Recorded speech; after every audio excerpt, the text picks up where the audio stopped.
Sword of Coming Episode 19. In the previous episode, Chen Ping'an spent a day with Lu Shenyang collecting colorful snakeball pebbles from the creek, carefully layering them in a bamboo basket. As they worked, they shared stories about their futures, the decline of Chen Ping'an's family, and the hidden history of the Chen clan in their small town.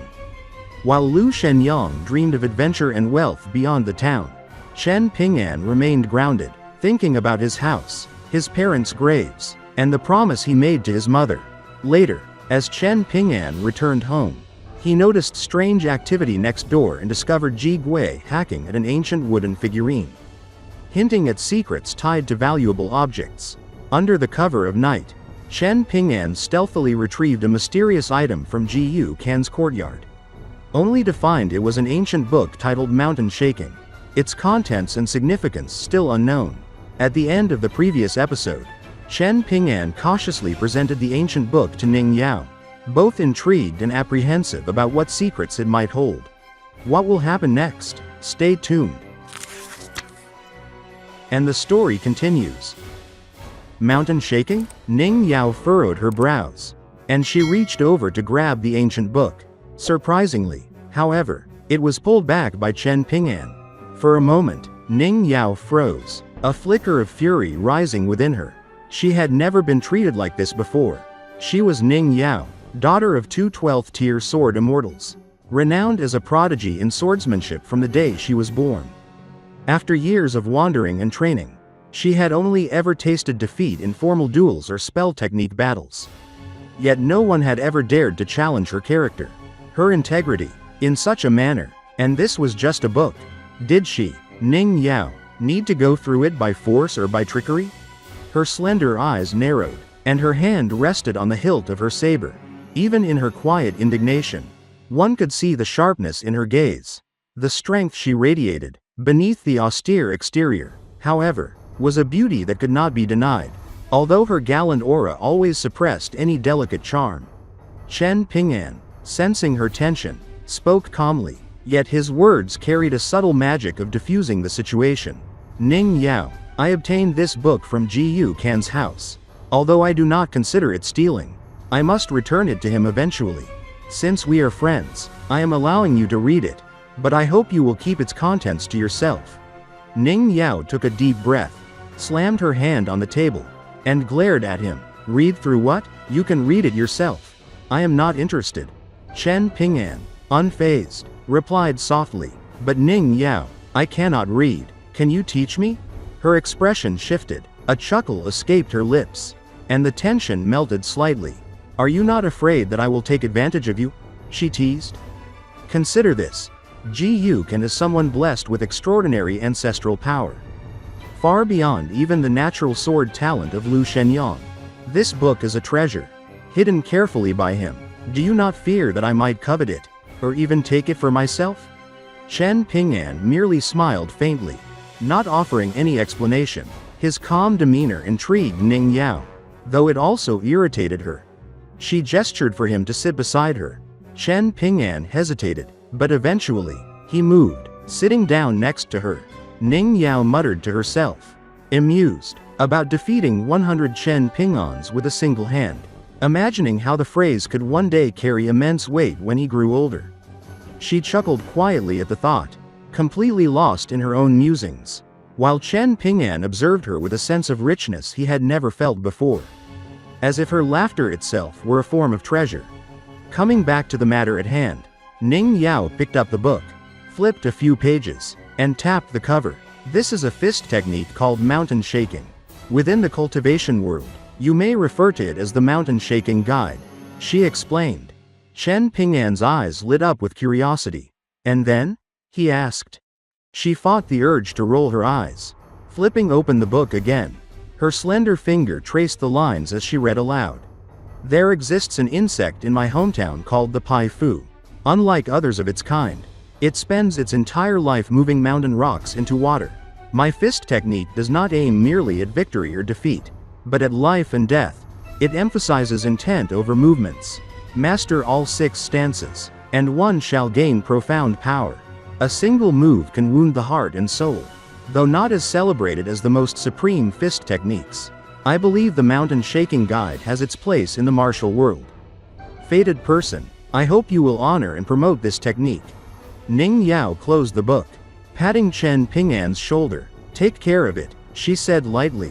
Chen Ping'an nodded, placing his hands on either side of the book as though it were fragile. Ning Yao, observing him, wanted to laugh. Did he think the book would run away? He carefully opened the introduction and examined the diagrams, though the meaning eluded him entirely. Teasingly, she asked, "Do you feel like you've struck gold? Will you now eat with a golden bowl and chop wood with a golden hatchet?" Chen Ping'an remained focused, responding simply, "When I saw your expression, I knew this would not be an extraordinary technique, but that is enough for me." Ning Yao frowned, her frankness showing, "I have seen many impressive things before. Beyond that, I can only tell whether something is good or bad. How good, or how bad, is difficult to determine." He asked, "So this mountain shaking guide is good, but not too good?" She huffed, "I cannot even begin to describe how mediocre this fist technique truly is." Chen Ping'an smiled faintly. He already understood her playful tone. Ning Yao, slightly annoyed, drew her saber and teased, "Do you want me to chop you up?" He looked at the weapon, genuinely admiring it. "It's beautiful," he said. Ning Yao accepted the compliment with calm assurance. "The swords and sabers I choose are naturally of quality," she replied. Chen Ping'an envied her confidence, her ability to shine like the sun despite her youth and unfamiliar surroundings. He noted how even the cautious Taoist Lu treated her with respect. Shifting back to the book, he asked for her help with the diagrams. Ning Yao, patient yet irritated, explained why the mountain shaking guide seemed mediocre. Martial techniques and cultivation methods are usually recorded in 3 ways. She began. The first, like this book, is written on ordinary paper. Its durability depends on luck, weather and insects alone may erode it. Therefore, highly valuable techniques are recorded on precious materials, like carving characters on jade instead of cheap wood. The second method is unwritten, taught through direct instruction and example. It is often used within clans or sects for secret techniques. Even disciples may not receive the full inheritance. True inheritance often comes from personal tutelage. The third method focuses on comprehension beyond words, understood only through the mind.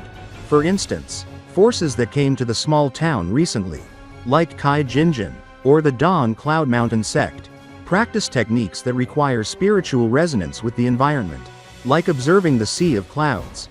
Those who are fated may even communicate with the spiritual remnants of past masters. Sword spirits of ancient ancestors can manifest on peaks such as Sun-Scorched Mountain, revealing the sword Tao to those worthy. There is no fixed hierarchy between these methods. For example, if you carve a technique on jade or bamboo harvested from a blessed land, it differs greatly. As you advance, you will encounter countless strange and wonderful phenomena. You should leave this small town and explore the wider world, at least the borders of the Great Li Empire. Chen Ping'an nodded repeatedly, yet his mind lingered on the fist technique. He pointed to a character and asked, "Ning Yao, how do I read this?" The young girl, thoroughly ticked off, replied, "Run along." Chen Ping'an wore a skeptical expression. Ning Yao glared at him, pointing firmly at a character on the page. "It genuinely means, run along," she exclaimed. This fist technique was created while observing the rain in the Great Li Empire. The fist stance appears as if it is running along, and the fist aura appears as if it is an unstoppable downpour. Once it falls into the mortal world, the fist aura runs along the imperial walls of the Great Li Palace, crashing down with vigor. Chen Ping'an focused on the diagrams of the fist stances. They seemed to have been drawn in a single continuous stroke. On the page, they looked like small formations, pressed together, each barely larger than a thumbnail. The drawings were not particularly meticulous, yet under the dim, flickering yellow candlelight, Chen Ping'an's keen eyesight allowed him to see them clearly. Listening to Ning Yao's words, which he only partially understood, he murmured to himself, "This fist technique sounds quite impressive and mighty." Ning Yao leaned over the page, nodding as she studied the diagrams. There is a fist technique that has been preserved in the cultivation world for thousands of years. without ever being lost, she said, and it does resemble this mountain-shaking fist technique. Chen Ping'an tilted his head with curiosity. How so? The dim light of the candle flickered across Ning Yao's face, highlighting the subtle twitch of her long, slender eyebrows. She held back a laugh and explained. There is a technique suitable for both old and young, called the bastard fist technique. You throw a few wild, uncontrolled punches, yet your unpredictable attacks are capable of defeating even the most experienced masters. Chen Ping'an could not hide a trace of exasperation. Who would joke around like this? He thought about Ji Kan, who had always been exceptionally skilled at this type of fist technique. Chen Ping'an recalled an incident from many years ago. In front of a cosmetic shop on Apricot Blossom Alley, Ji Kan had been very young, barely able to walk, and his mother had been caught in an unsavory skirmish with several other women from the alley. At that time, his father was often away, and the neighbors had largely forgotten Ji Kan's family. The women were envious and jealous, their attacks fierce and unrelenting. Ji Kan's mother, a lone fighter, struggled to defend herself. Her clothing was torn to shreds, exposing her skin. The jealous women attacked with wild intensity, clawing, biting, and striking. Any man who passed by could only watch with wide eyes, fearful of intervening. Fortunately, Chen Ping'an had been returning home from the dragon kiln. Recognizing the danger, he rushed to help Ji Kan's mother, blocking her attackers. He never struck them in return, not because he feared trouble, but because he knew he might accidentally kill them with a single punch. At just 12 or 13 years old, Chen Ping'an had already traversed countless mountains and rivers. Enduring the harsh scoldings and guidance of Old Man Yao, he had seen much of the world's dangers already. After the fight, Chen Ping'an and Ji Kan's mother sat quietly on the doorstep. Ji Kan had been locked inside, crying hysterically for his mother. Unable to witness her in such a disheveled state, she smiled at Chen Ping'an. Then tears began to stream down her cheeks. The next day, an unwilling little boy began following Chen Ping'an around, fascinated and curious. Ning Yao's question brought Chen Ping'an back to the present. What are you thinking about? She asked. He replied, after going to Lake Shujian with the river severing True Lord, will Ji Kan and his mother truly be able to enjoy a better life? Ning Yao raised an eyebrow. You feel like their life in Clay Vase Alley wasn't good? Chen Ping'an thought for a moment. Ji Kan was very young and mischievous, so perhaps he didn't perceive life as difficult. But his mother, she never truly felt content in that small town. She disliked the other women, felt trapped here. Old Man Yao would say she had a restless mind. When a woman has a restless mind, it may indicate her aspirations lie far away. Perhaps this saying is not entirely accurate, but it hints at her dissatisfaction. Ning Yao suddenly slammed the table, interrupting the somber reflection. What nonsense are you still uttering? Do you want to learn this fist technique or not?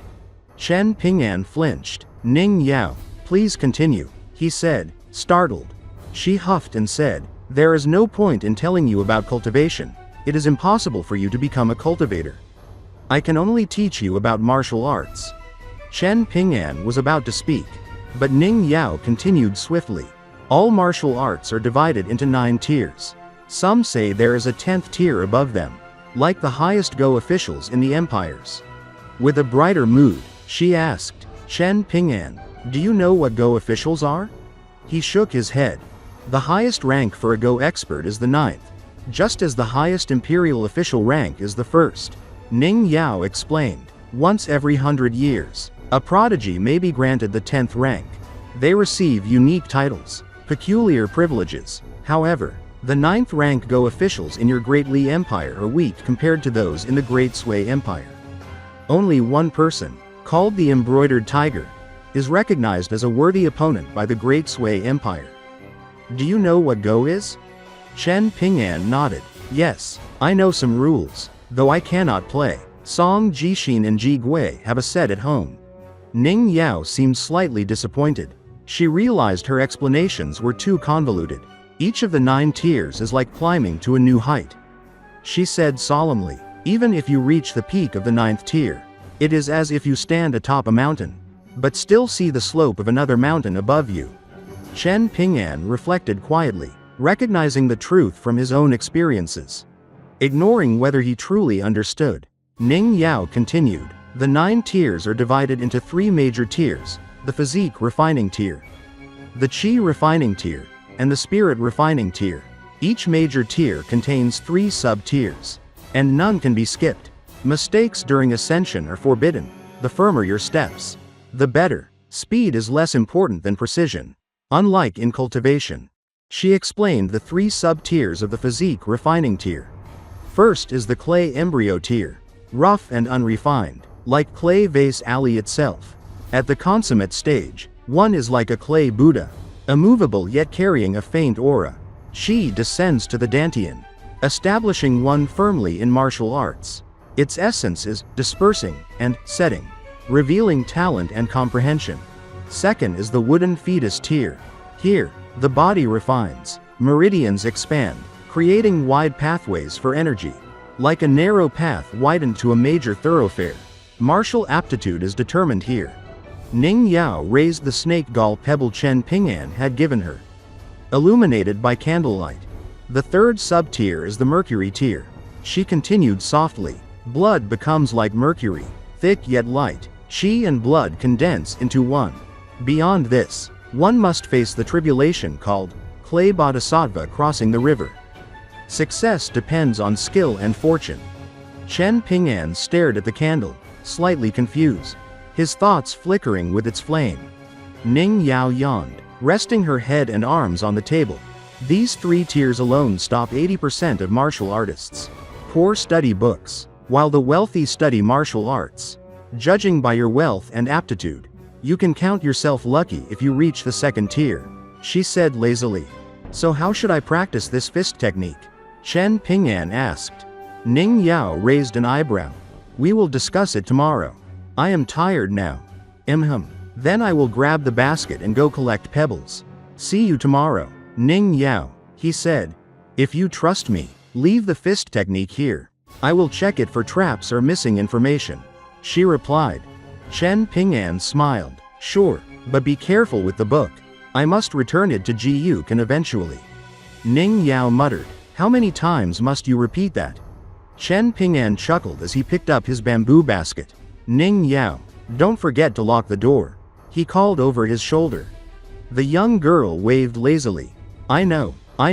How are you even more talkative than my father? The boy vanished quickly like a swallow down the alley. Once alone, Ning Yao glared at the mountain shaking guide as if it were a mortal enemy. Then slumped across the table, sighing. How am I supposed to teach this? I was born with a first-rate sword physique. I never had to traverse this path myself. I do not even remember the names of the 365 acupoints. Circulating breath and aura came naturally to me. She scratched her head in frustration. A timid voice came from the door. Ning Yao? Her body stiffened. Slowly, she turned to face the familiar figure. Chen Ping'an said apologetically, I was afraid you would forget to lock the door. Also, if you get hungry, I can bring snacks from Lu Shenyang's place before going to the creek. Ning Yao waved dismissively, and Chen Ping'an immediately ran off. His thoughts remained on the first stance of the fist technique, the movements guiding the body. Feet grounded as if wading through mud, advancing steadily, practicing in the creek, he realized, might improve the effect even further. Meanwhile, 2 snake gall pebble seals sat before Qi Jingchun, uncarved. That day, a young Confucian scholar had asked him if he wished to inherit a dying wish, to bring peace and fortune to the world. Qi Jingchun had replied, allow me to think it over. The scholar had respected his answer, chatting instead about the town and its events. Qi Jingchun had known that other sect representatives would not be as considerate and would seize their treasures without hesitation. Finally, Qi Jingchun, conflicted but resolute, carved the phrase, tranquil mind begets enlightenment, on the first seal. Feeling a deep sense of relief, he flicked his sleeve, causing his desk to transform into mountains and waters, where he observed a young boy and girl discussing the 9 tiers of martial arts. Above the 9 tiers, there was a 10th tier. The Confucian sage who was overlooking this world decided to play a small and harmless joke. He carved 3 characters on the 2nd seal, Chen Shi. In this episode, we saw Chen Ping'an and Ning Yao explore the secrets of the mountain-shaking fist technique. A unique and powerful martial arts guide, Ning Yao explained the origins of the technique, its 6 stances, and how its aura strikes like an unstoppable downpour. We also learned about the 9 tiers of martial arts, from the Physique Refining Tier to the Spirit Refining Tier, and how mastering each level requires patience, precision, and understanding of one's body, chi, and spirit. Chen Ping'an began to grasp the depth of martial arts, reflecting on his experiences, while Ning Yao shared both her wisdom and her challenges in teaching a technique she mastered naturally from birth. What happens next? Stay tuned for the next episode of Sword of Coming. If you enjoyed this episode or found it intriguing, don't forget to like the video and subscribe to the channel to get the latest updates on Chen Ping'an's journey. Thank you for watching, and we look forward to seeing you in the next episode.